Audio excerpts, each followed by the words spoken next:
Kishanbagh Murli Manohar temple के पास parking मसला मजलिस की नुमाइंदगी के बाद हल। किशनबाग की मुरली मनोहर टेम्पल के पास काफ़ी अरसे से सड़क के किनारे पार्किंग की जा रही थी और चंद फुटपाथ का कारोबार करने वाले कारोबार कर रहे थे कि अचानक आज सुबह ट्रैफिक का इंस्पेक्टर अपने अमले के साथ वहां पहुंचकर गाड़ियों को निकाल दिया और फुटपाथ के कारोबार करने वालों को हटा दिया, जिसकी इत्तला मकामी लोगों ने सदर मजलिस बैरिस्टर असदुद्दीन ओवैसी को दी।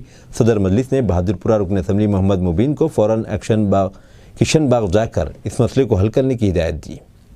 रुकन असम्बली बहादुरपुरा मोहम्मद मुबीन रमनसपुरा कॉरपोरेटर मोहम्मद खादर के साथ वहां पहुंचकर मंदिर की ट्रस्टी से बात किए मसले को हल कर दिया और मंदिर के दरवाजे से 20 फीट हटकर कारोबार करने और पार्किंग की हिदायत दी। मंदिर के ट्रस्टी ने रुकन असम्बली मोहम्मद मुबीन का शुक्रिया अदा किया। मकामी नौजवानों मोहम्मद रियाज, मोहम्मद यूसुफ, सैयद उमर, मोहम्मद पटेल, मोहम्मद अजीम ने रुकन असम्बली मोहम्मद मुबीन और कॉरपोरेटर मोहम्मद खादर का शुक्रिया अदा किया।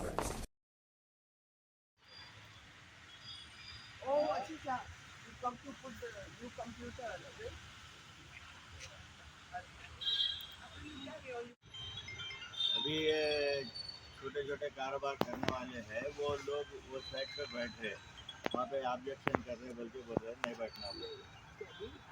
थोड़ा हिस्सा वो